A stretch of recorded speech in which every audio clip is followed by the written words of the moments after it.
ye ka wontie no debi na obehu ka wie no onu ebusua me say ye ka wontie debi na me say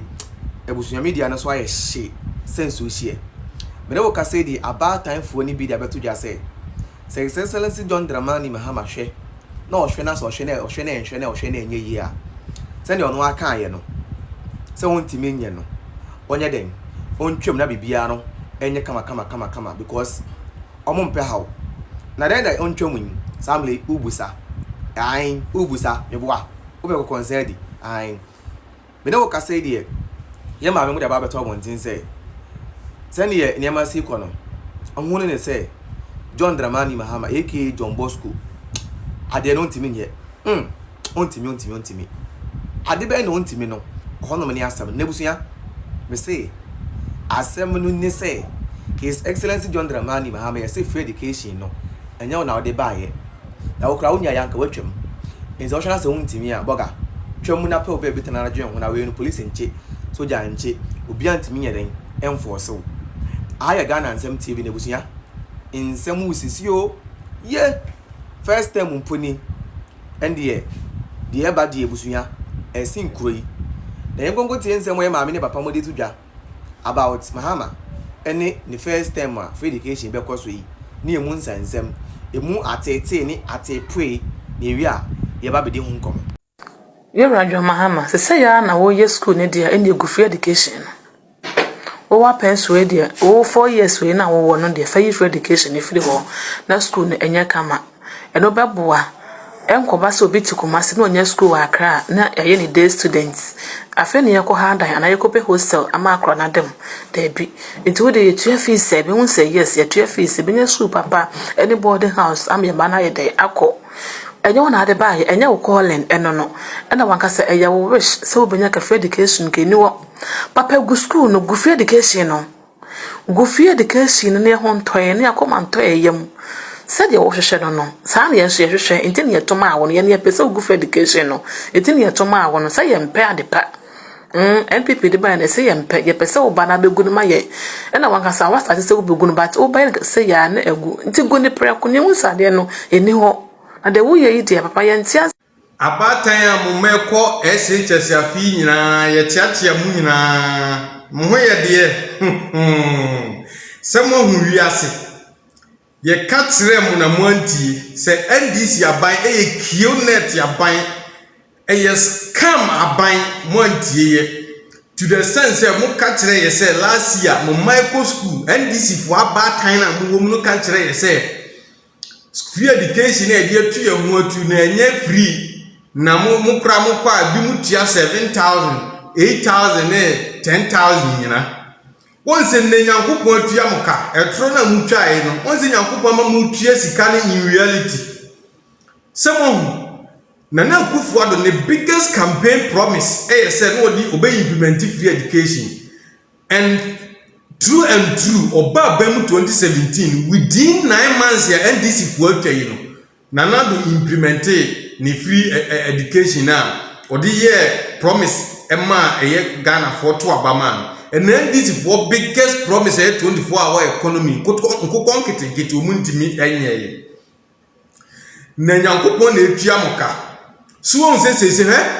na do won ene Dr. Dutwim ni Dr. Bawumia omunyansam no omo ye omu enya school no eye omu a bi wo ha 40 grade 40 ni 37 year yi no but woni mne no omu de kire sankra na wo fo se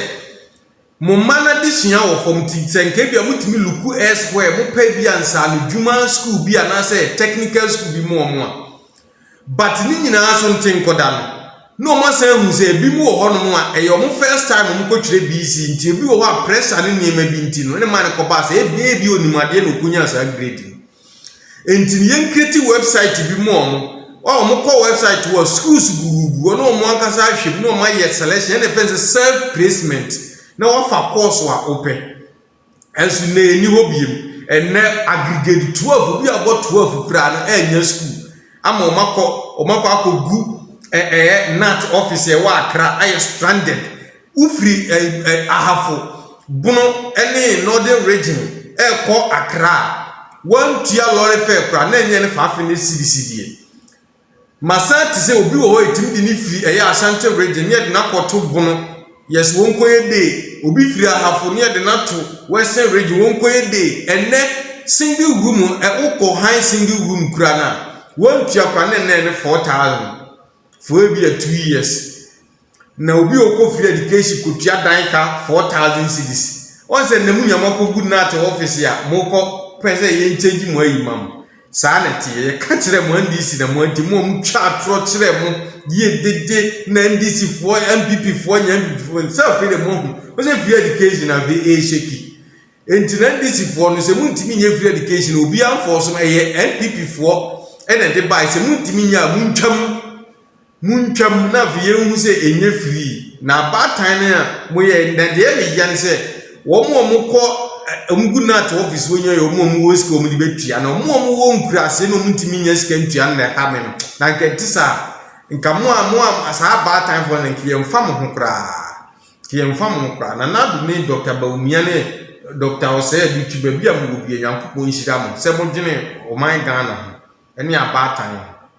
insam sisi esisi se no na mani age esanza meka kira wo na wo se wo mfa nya dwuma efutuo de ensa kira nipa de senzo hwe pempenem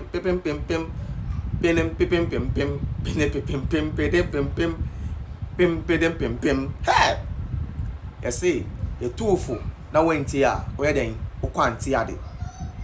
ye ka kira wo na se wo sisi waso a wonu so bete wo no na wo di mu asem Mahama de Ghana fo ewo nsuo nanim akojo mu ewo nsuo natifi ana nsuo ni finfini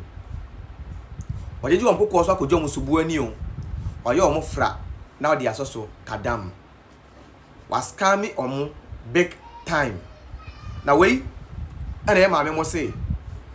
enye say na wo ka chiwe yen enye nkomo na enye say na oni ni di no enti no so oni mse nka say na obe ya nga odi gan ka chire yen yo na mse hwe nka ono mba mbe kan jire mo bure fi so yo odwan funu odi gan hye mo ka chire mo se ono de ye onje na ni re fi yasem utwa ne so onte zanse ne skin no nya adwuma eno nte no mo nya hu hwe mo mfa ne sa bibi ya be ye kama we eye 2025 2026 ne 7 ne de mo di se mo de mo ti si o tom ebusia enya sem kitwa sure we were in this country from 2012 to 2016 and we know John Dramani Mahama. We told you guys about this man say Charlie guy we engineering dio engineering di because you see nipa onim na no pa no yen so kane anhwe nanim adwumbre but the catch them no mo say oh yen fa yemele sem no emfre mo so na yenko na mo de mo kan se toa na mo beto no eye toa na mo eden mo beto ampa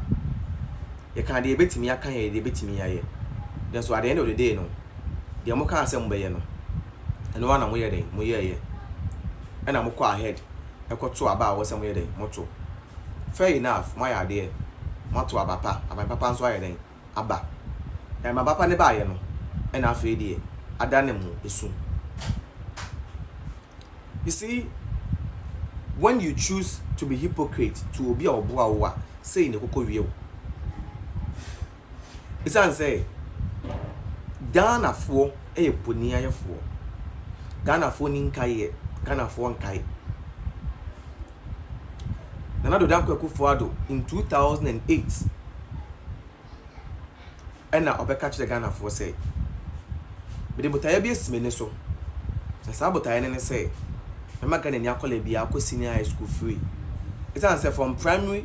to JHS ne dey under Akufo F cube oye ni free I don't think some person be senior high school ni free ndachin bia no president fufuro bi nso ba na kwa baba university ni nso finance the Ghana education be free from a year nursery to a year the university and until also that way in 2008 no e got to aba first round no e pa year until e second round no ena amanfo ankoto aba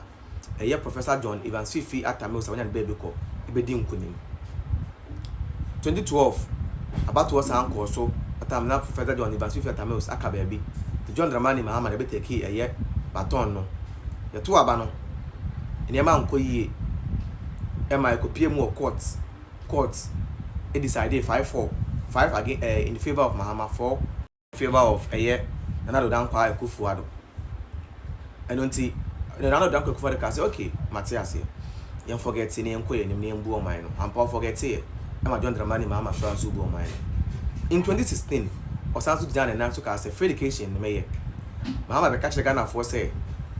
another down kwa Kufuado so be free education no a whimsical promise of a desperate politician and until the mention na nkonkoto aba mfa ma na dado anka Kufuado na oyotrofo a untimi enje na ni nyina ne se ope just abakeke na free mu ho to to aba mfa ma no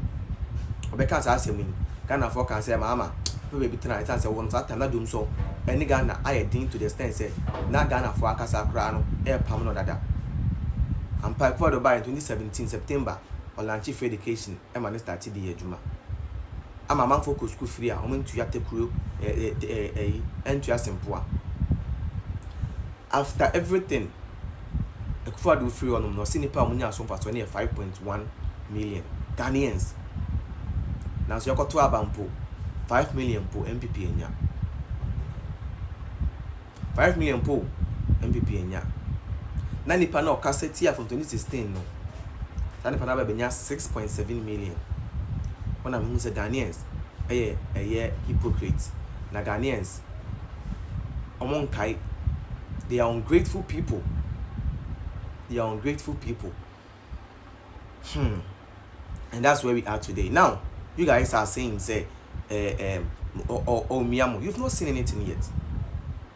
His Excellency John Dramani Mahama, Pacho, mafia them for us. Mafia them for us. Because they catch you and they choose not to listen. It's Mr. Mafia them for us. Mamu enti ni yao no munsu.